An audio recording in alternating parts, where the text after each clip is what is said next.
सनमून हैरान कहता है ये क्या स्पिरिचुअल बीस्ट की ब्लड।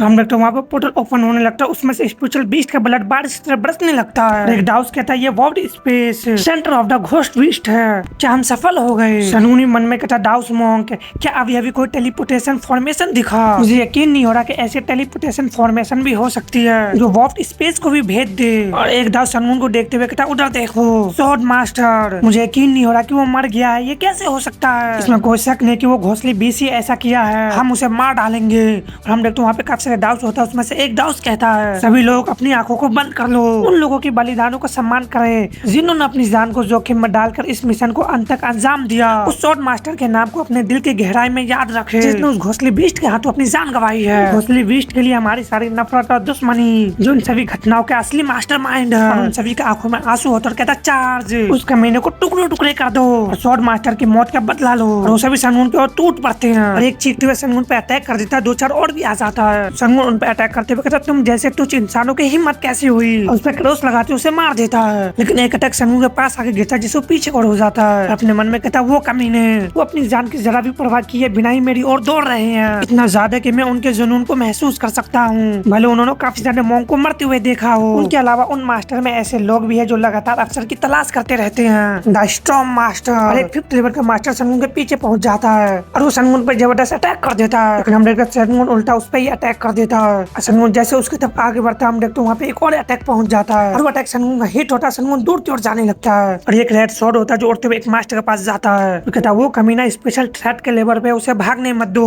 विच क्राफ्ट मास्टर उन्हें घेर लो। सनमून कहता डैम इट, मेरे पास उसके लिए समय नहीं है। सिग्नर जी कहता कितना बुरा लग रहा है, यकीन नहीं होता कि दाऊ सीधे मेरे बॉडी में हंगामा मचा रहे हैं। सनमून हैरान कहता हर जगह, क्या आप कह रहे हैं कि ये और भी ज्यादा मौजूद है। सिग्नर जी कहता ये एक ऐसी टेलीपोर्टेशन फॉर्मेशन थी जो ब्लड को मीडियम में फ्यूल की तरह यूज करती थी। इसे मनवा एरा में यूज किया जाता था, लेकिन इसके डरावने असर की वजह से लोग इसे इस्तेमाल करने से कतराते थे। इसलिए मुझे लगा था कि ये कब का खत्म हो चुका है। आखिर किस पागल कमीने ने इसे फिर से जिंदा कर दिया।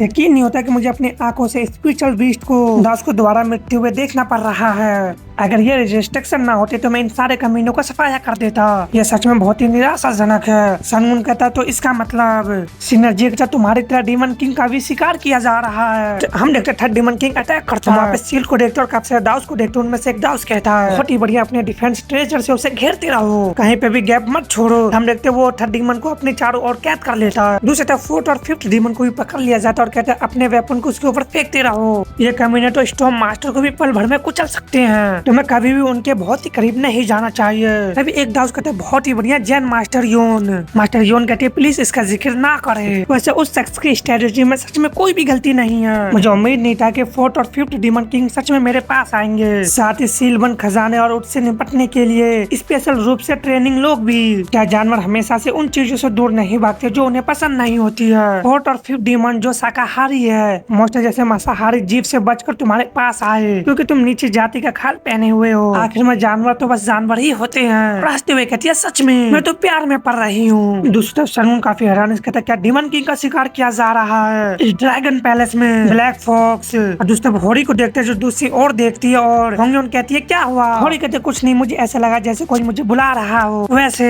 क्या तुम्हें नहीं लगता कि ये बहुत ही ज्यादा भीड़ भाड़ वाला इलाका है। सेकंड डीमन किंग कहती है फर्स्ट डीमन ने मामला अपने हाथों में ले लिया, इसलिए कोई प्रॉब्लम नहीं होगी। साथ ही डिमोनिक क्लाइमेट है जिसमें 3 डीमन किंग शामिल है, तो ये निश्चित रूप से इतना जल्दी होना ही चाहिए। फर्स्ट डीमन किंग कहते ये सच में थोड़ा शोरगुल वाला है। सेकंड कहती क्या मुझे वहाँ पे जाके देख लेना चाहिए। फर्स्ट कहता नहीं, इसकी कोई भी जरूरत नहीं है, लड़ाई जितनी तीव्र होगी डीमन किंग उतने ही पावरफुल होते जाएंगे। होरी कहते क्या तुमने वो देखा होंगे ओ गुडनेस। सेकंड उसे देख रहा था। फर्स्ट डीमन किंग अपनी जगह पे खामोश होता है। दूसरी तरफ कहता है तुम घबराए हुए लग रहे हो या फिर तुम इस मुश्किल हालात से हार मान ली है। सनून कहता मैं मानता हूँ कि ये एक ऐसी कहानी है जिसके बारे में मैंने कभी नहीं सोचा था, खासतौर पर ये कि मॉन्क भी इविल कल्टीवेशन पावर का यूज कर रहे हैं। ये मास्टर माँ होता जो कहता जब हमारा मकसद सिर्फ तुम्हें खत्म करना है तो इससे क्या फर्क पड़ता है। इसी वजह से सब कुछ ठीक वैसा ही हो रहा जैसा उस शख्स की प्लान बनाई थी। हम सक्सेसफुल 10 क्लाइमेटी के हेडक्वार्टर में घुसपैठ कर लिए है और उन्हें उनके ठिकाने के सबसे अंदर तक खींच लिए हैं, जिससे उनका रास्ता बंद हो गया है और वो अलग थलग पड़ गए हैं। अब जबकि वो अपनी सेना से अलग हो चुके हैं तो बचे हुए 5 डीमन को मारने का यही सबसे अच्छा मौका है। सनमून हैरान इसके 5 तो इसका मतलब है कि एक डीमन किंग नकली है, क्योंकि इस समय 6 डीमन किंग मौजूद है। मास्टर उसे देखकर कहता खैर भले ही तुम्हें इसके बारे में पता चल गया हो, लेकिन अब तुम्हारे लिए पीछे मुड़ने का कोई भी रास्ता नहीं है। भले तुम डीमन किंग ना हो, फिर भी तुम हमारे ही लेवल के ओपोनेंट हो, इसलिए मैं भी तुम्हारे साथ वैसे ही बिहेव करूंगा। बाकी सभी लोग प्लान के अनुसार बाकी डीमन किंग को ढूंढने जाओ, हम स्टॉर्म मास्टर इस कमीने से निपट लेंगे। जिससे बाकी कहते हैं हाँ। एक कहता विचक्राफ्ट मास्टर लेवल पे मौजूद सभी लोग मुझे फॉलो करे, हमें बाकी लोग के साथ मिलकर घेराबंदी के फॉर्मेशन को पूरा करना ही होगा। जैसे वो आगे बढ़ते हम देखते सनगुन का शॉट उन्हें चारों ओर से घेरने लगता है। सनगुन कहता तुम्हारा प्लान बिल्कुल सही था, लेकिन तुमने एक चीज को नजरअंदाज कर दिया, ये है कि मैं यहाँ पे हूँ, तुम में से कोई भी इस जगह को छोड़कर नहीं जा सकता। और चिरते हुए कहता कितना बकवास है, इस एक ही जगह पे 7 स्टॉर्म मास्टर और 1000 से भी ज्यादा विचक्राफ्ट मास्टर मौजूद है। अपने शॉट को निकालते हुए कहता दुर्भाग्य से ये संख्या मेरे लिए कोई भी मायने नहीं रखता, क्योंकि मैं खुद ही एक आर्मी हूँ। और अपने शैडो आर्मी को समन करने लगता है। सनून का वॉरियर बाहर आने लगता है, सभी दाऊद उसे देखते ही रह जाता है। तभी शैडो आर्मी आगे और बढ़ने लगता है और घोस्ट किंग सनून के पीछे रहता है। इससे दाऊद कहता आखिर वो घोस्ट दुनिया में आए कहाँ से, और उनके नंबर को तो देखो, चाहे वही घोस्टली बीस्ट नहीं है जो उन्हें बुलाया था। सनून कहता अभी हैरान होने का समय नहीं है, ये तो बस शुरुआत है। धरती पर जन्मा हुआ एक और जायंट स्पिरिट है। मास्टर माँ भी उस जायंट स्पिरिट को देखता ही रह जाता है। एक कहता एल्डर वो। मास्टर माँ कहता इस जगह पे मौजूद हर एक मोंग को उस ओपोनेंट जानवर को रोकने के लिए इकट्ठा करो। दूसरा कहता क्या ये हमारे लिए करना ठीक नहीं रहेगा, क्या ओरिजिनल प्लान में जल्द ही बाकी फोर्स के साथ जुड़ना नहीं था। मास्टर माँ कहता ये भयानक मॉन्स्टर को देखने के बाद भी तुम अपने मुंह से ये शब्द को निकाल सकते हो, इसमें कोई शक नहीं कि खाली पड़े डीमन किंग के लिए सबसे ज्यादा लायक है। वो अभी भी काफी खतरनाक है, तो तुम्हें क्या लगता है अगर वो डीमन किंग बनकर सत्ता पे काबिज हो जाएगा तो क्या होगा? उन डीमन किंग को मारने से पहले हमें इस कमीने को मारना होगा। सभी लोग हमला करो। जिसे वो सिग्नल देते हुए कहता मॉन्क सुनो, एक बीच से लड़ना नहीं है, ये एक वॉर है। सनमून गेट सेट, शॉर्ट सेट और फ्यूजू सेट, सभी उस कमीने को मार डालो। सभी लोग हमला करो। सनून कहता इन सबको खा जाओ। जिससे सनून का शैडो आर्मी और वो मॉन्क भी आगे और बढ़ने लगते हैं। एक मॉन्क जाके शैडो पे अटैक करता है, लेकिन शैडो भी मॉन्क को मारना शुरू कर देते हैं। एक डाउस मास्टर डीमन सबडूइंग मंत्र का यूज करता है और कहते तुम नीच कमीने हो, सब लोग डिस्ट्रॉय हो जाओ। लेकिन तभी वहाँ के डाउस कहलाना शुरू कर देते हैं और एक जायंट स्पिरिट उस डाउस पे भी अटैक कर देता है, लेकिन दूसरा डाउस मास्टर आके उसे बचाने लगता है और कहता है ये तो सिर्फ उस बीस्ट के द्वारा कंट्रोल किया गया, उसमें से सिर्फ एक है और फिर भी ये इतना पावरफुल कैसे हो सकता है? मास्टर मार कहता है इसे सिर्फ एक बीस्ट के फाइट के बजाय इमोर्टल पाथ बैटल समझो। अपनी अपनी स्ट्रेटेजी को बनाओ, टाउ माउंटेन की तरह मजबूत बनो और लगातार आगे बढ़ते रहो। एक कहता हम स्टॉर्म मास्टर है, इस कमीने के करीब जाने का रास्ता दिखाओ। और वो सभी स्टॉर्म मास्टर आगे और बढ़ने लगते हैं। सनू ये सब देख रहा होता है। सिग्नर जी कहता है ये काफी अच्छा नहीं है, लेकिन तुम अकेले हजारों मॉन्क का सामना करने के लिए पावरफुल हो। हालांकि लास्ट में ये सिर्फ एक समय बिताने का कोशिश है, तुम उन सभी को संभाल नहीं पाओगे। सनून कहता मुझे पता है, इसलिए मैं आपको एक ऑफर देना चाहता हूँ सीनियर जी। सीनियर जी भी हैरान से कहता एक ऑफर। सनून स्माइल करते हैं, जिससे सीनियर जी भी हैरान से कहता क्या ऐसा हो सकता है? अभी हम देखते रेड स्टोन सनून के पास पहुंच रहा होता है, लेकिन सनून उस रेड शॉट से बच जाता है। अपने सामने को देखता है तो वो 7 स्टॉर्म मास्टर काफी अंदर की ओर बढ़ जाते हैं और कहते हैं मुझे यकीन नहीं हो रहा कि किस बात ने तुम्हें सपने में खो जाने पर मजबूर किया। क्या तुम्हें सच में लगता है कि तुम उन घटिया कठपुतलियों से स्टॉर्म मास्टर को हरा पाओगे? सनून कहता है बिल्कुल भी नहीं। गुल तमावा हमने तो वो दोनों बाहर आ जाते हैं और वो तीनों लड़ने के लिए तैयार होते हैं। सनून कहता मेरे पास बिना बुलाए मेहमान है। दूसरी तरफ देखकर थर्ड डीमन किंग पे लगातार अटैक हो रहा होता है। वो जख्मी होने लगता है और कराने लगता है। अपने मन में कहता आखिर ये है क्या?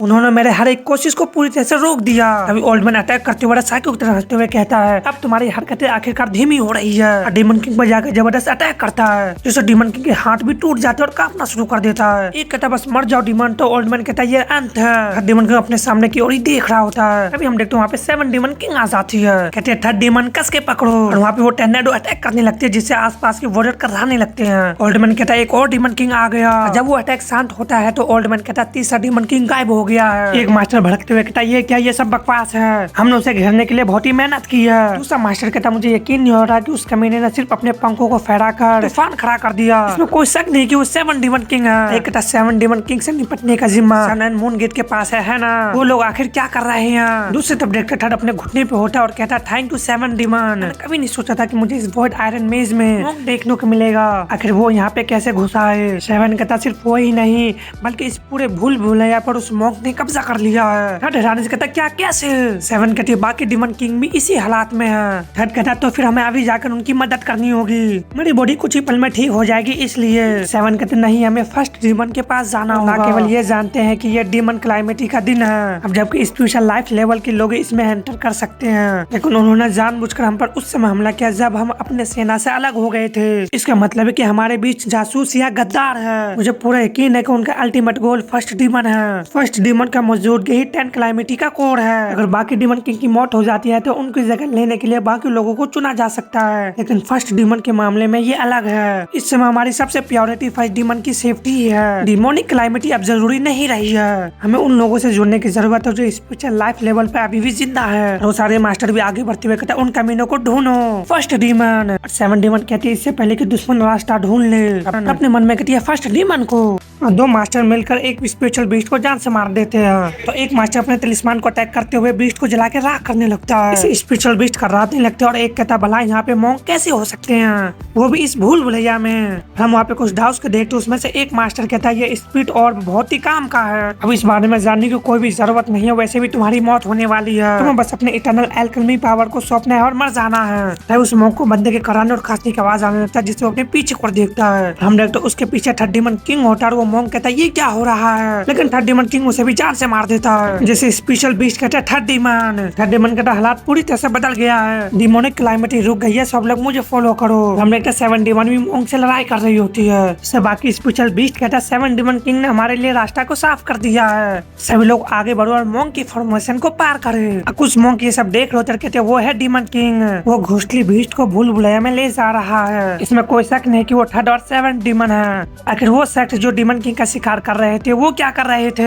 एक मास्टर कहता है इस बात को लेकर इतना हंगामा मत करो, अगर इस भूल भुलैया में मौजूद सभी स्पेशल जीव अगर एक साथ भी इकट्ठा हो जाए तो भी वो हमारे सेना का मुकाबला नहीं कर पाएंगे। वो बस किस ओर जा रहे हैं उस पर ध्यान दे। क्या वो जानबूझकर हमारे घेराबंदी में घुस आए थे। मास्टर कहता तुम सही हो, वो जरूरी फर्स्ट डीमन की ओर बढ़ रहे होंगे। मैंने तो बस ये सुना कि 10 कैलामिटी डीमन के प्रति बहुत ही वफादार है, लेकिन मुझे उम्मीद नहीं थी कि वो जानते हुए भी इस फाइट में कूद पड़ेंगे कि उनकी मौत हो जाएंगी। एक मास्टर कहता क्या ये ठीक जानवर की तरह सोचना नहीं है, ठीक वैसे जैसे कुत्ते अपने मालिक के करीब आ जाते हैं, भले वो जानते हैं कि उसकी मौत हो जाएगी। अब उनके पीछे से काफी सारे शख्स आने लगते हैं, जिससे एक मास्टर कहता है वो सभी तो कुलिन सेक्ट से है, उन्हें थर्ड डीमन का शिकार करने का जिम्मा सौंपा गया है। ओल्ड मैन कहता क्या तुम चुंगबाई सेक्ट से नहीं हो, क्या तुमने थर्ड डीमन को देखा है। दुर्भाग्य से हमने उसे खो दिया। वो मास्टर कहता मैंने उसे देखा है। कुलिन सेक्ट मास्टर कहते कहाँ। मास्टर कहता वो हमारे घेराबंदी वाले सेना की बनावट में घुस गया है। वो मास्टर कहता डैम इट अभी से। दूसरे मास्टर माँ कहता सभी लोग सुनो, ये ऑपरेशन हमारे लिए सबसे ज्यादा जरूरी है, हमें उस कमीने से जल्द और पूरी तरह से छुटकारा पाना होगा। वो सभी एक साथ ही सनगुन पे टूट पड़ते हैं। सनगुन भी उन्हें देख रहा था, तमामा मुंह फोड़ लेती है। तभी एक कहता मैं तुमसे लड़ूंगा, मुझे पहले से पता है कि इस कमजोर लड़की की बॉडी के पीछे एक क्रूरता है, मैं तुम्हारे घिनौने बॉडी को अपने हाथों से टुकड़े टुकड़े कर दूंगा। तो एक मास्टर कहता ब्यूटीफुल स्पिरिट, जिसे मौत के बाद भी शांति नहीं मिल पाती,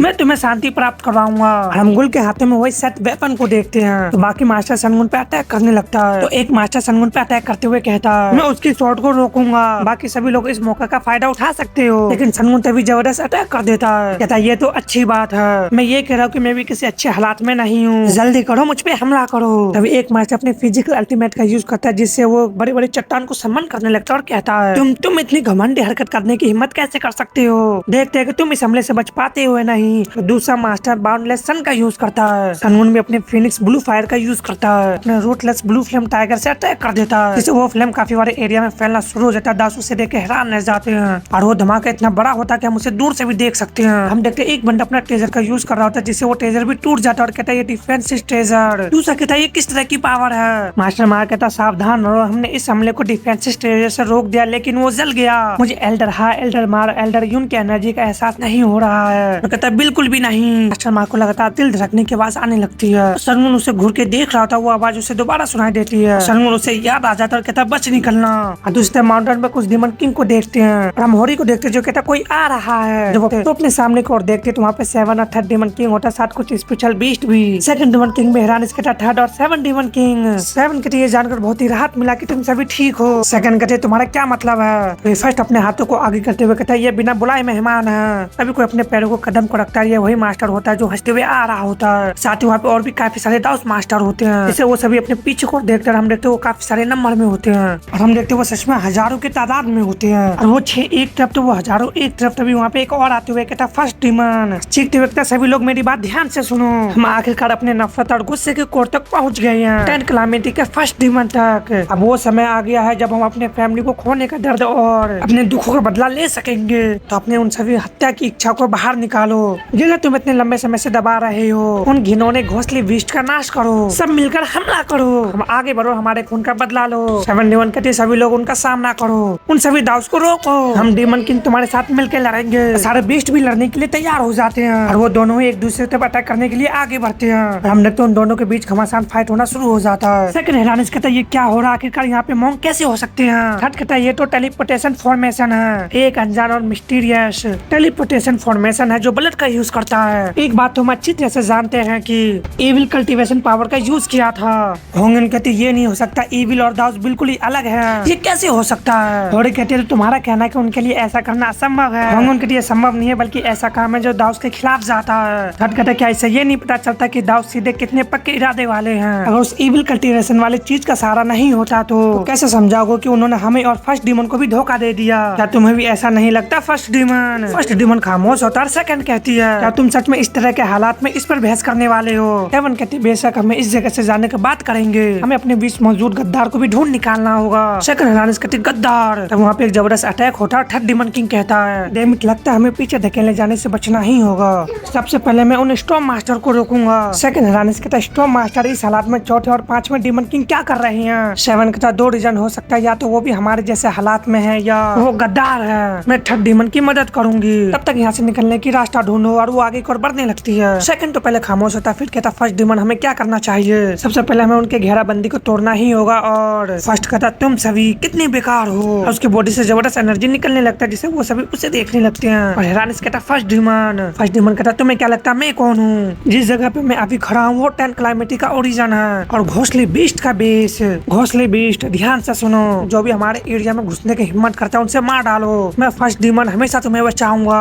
एक दास हंसते हुए कहता लगता है वो अपनी आखिरी कोशिश कर रही हैं। दूसरा कहता हालांकि उनके लड़ने का जज्बा बढ़ रहा है, लेकिन हमारी संख्या उनसे ज्यादा है तो वो क्या कर सकती हैं। सेकंड डीमन उसे देख रहा तो अपने मन में कहता है और अपने मन में कहता हाँ फर्स्ट डीमन है, 10 कैलामिटी का जर है, वो सभी डीमन किंग में से सबसे बड़ा किंग है। मैं होता कौन जो उस जैसे किसी शख्स को लेकर चिंता करूं। जब मेरे साथ खुद फर्स्ट डीमन मौजूद है तो मैं कैसे डगमगा सकता हूँ। कहता प्लीज मुझे लीड करे फर्स्ट डीमन। हम वहाँ पे फ्लेम से बड़े बड़े से पंजे को देखता और कहता तुम इसी बीच क्या ही कर सकते हो। और ये पावर को देख के दाउस और स्पिरिचुअल बीच दोनों हैरान रह जाते हैं। और हेरानिस कहती टाइगर हर वहाँ पे जबरदस्त अटैक को देखते हैं और कहती है टाइगर उन दाउस से लड़ रहा है जो पूरा यकीन को फिर से अकेले ही लड़ रहा है, मुझे उसके साथ शामिल होना ही होगा। कहती है ब्लैक फॉक्स। सेकंड भी अपने मन में कहती है कैसी भयानक फ्लेम है, मैं इतने दूर से भी उस फ्लेम को महसूस कर सकता हूँ। मुझे यकीन नहीं हो रहा कि 10 कैलामिटी डीमन में से कोई ऐसा डीमन भी है जो फ्लेम की इस टेक्निक को कंट्रोल कर सका। क्या ऐसा हो सकता है उन दाउस में से कोई ऐसा हो जो हमें भी सरपास कर लिया हो। फर्स्ट डीमन सबसे पहले फर्स्ट डीमन के हाथ कांप रहे होते और सेकंड कहता फर्स्ट डीमन कहता तो ये वहाँ है, कहता माफी चाहता हूँ। वो सेकंड पे अटैक कर देता है जिससे सेकंड काफी हैरान रह जाता है, वो भी वहीं पे गिर जाता है। हमें पता चलता है ये वही वेपन है जो युजांग के पास होता है। होंगन भी उसे देखती ही रह जाती है और फर्स्ट डीमन कहता मुझे सब कुछ तय करने के लिए और भी ज्यादा समय का इंतजार करना चाहिए था, मैं प्लान को बदल दूंगा। अपने दूसरे वेपन को भी समन करते हुए कहता बाइंड, जैसे उसके वेपन से वो रिंग निकलने लगता है, जाके सेकंड डीमन किंग की बॉडी को और उसके धड़ को लपेट लेता है। और सेकंड डीमन किंग सच में जान से मारा जा चुका होता है। वो दोनों रिंग ब्लैक फॉक्स की तरफ भी आगे बढ़ रहा होता है, लेकिन होंगन जाके उसे रोक लेते हैं कि मास्टर ध्यान दे। और होंगन उसके अटैक को रोकना शुरू कर देती है, लेकिन वो रिंग अपने आप ही शिफ्ट चेंज होने लगता है और जाकर होंगन को बाइंड कर लेता है। थोड़ी भी कहती है होंगन हम इसे क्यों नहीं उतार पा रहे हैं। फर्स्ट डीमन कहता है ये बेकार है, ये बनवो एरम बनाया गया ऐसा ट्रेजर है, ये एक ऐसा रजिस्ट्रेशन है जो आसानी से नहीं हटेगा।